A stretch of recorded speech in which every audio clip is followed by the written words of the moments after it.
বর্ষা আসে ধুয়ে দিতে গ্রীষ্মের ক্লান্তি, আনে এক ধরনের স্নিগ্ধতা। কিন্তু সেই বর্ষা যখন শহরের রাস্তায় জমা পানি, ভেজা কাপড় আর দূষিত খাবারের সঙ্গে মিলে যায়, তখন সেটা হয়ে ওঠে অসুস্থতার নীরব ডাক। বর্ষাকালের আর্দ্র পরিবেশ যেন ব্যাকটেরিয়া ভাইরাসের উৎসবের সময়, আর তার শিকার হয় সাধারণ মানুষ, বিশেষ করে শিশু ও বয়স্করা। অসংখ্য মানুষ প্রতি বছর এই সময়ে নানা ধরনের অসুস্থতায় ভোগেন, কারণ বর্ষাকালে বাতাসে আর্দ্রতা বাড়ে, আর সেটা ব্যাকটেরিয়া ভাইরাসের জন্য আদর্শ পরিবেশ। ফলে খাবার ও পানিবাহিত রোগ যেমন ডায়রিয়া, টাইফয়েড আর মশাবাহিত রোগ যেমন ডেঙ্গু, চিকুনগুনিয়া বেড়ে যায়। এদিকে করোনা ভাইরাসের প্রাদুর্ভাব এখনো দেখা যাচ্ছে। এছাড়াও বাড়ির আঙিনায় জমে থাকা একটু পানি কিংবা এসির নিচে ট্রে সবই হয়ে উঠতে পারে ডেঙ্গুর উৎস, আর চিকুনগুনিয়াও একই পথ ধরে শরীরে আঘাত হানে।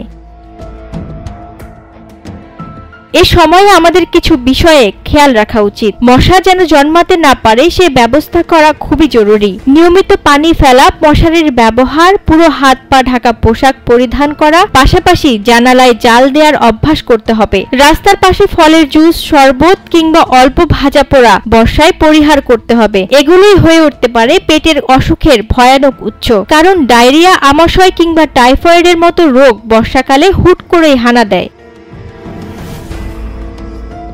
বর্ষার আরেক পরিচিত সমস্যা হেপাটাইটিস এ ও ই, যা জন্ডিস হিসেবে বেশ পরিচিত। চোখ ও প্রস্রাব হলুদ হয়ে যাওয়া, খাওয়ার রুচি কমে যাওয়া এবং শরীর দুর্বল হয়ে পড়া, এই উপসর্গগুলো দেখা দিলে অবহেলা না করে চিকিৎসকের কাছে যাওয়াই উত্তম। বৃষ্টিতে মাথায় পানি পড়া, অসময়ে গোসল কিংবা ঠান্ডা বাতাসে ভিজে থাকাও বাড়িয়ে দেয় সাইনাস ও মাইগ্রেনের মতো ভয়াবহ সমস্যা। আবার সরাসরি এসির নিচে ঘুমানো কিংবা ভেজা কাপড়ে ঘোরাফেরা করাও ঠান্ডা, জ্বর, কাশি কিংবা নিউমোনিয়ার ঝুঁকি হতে পারে।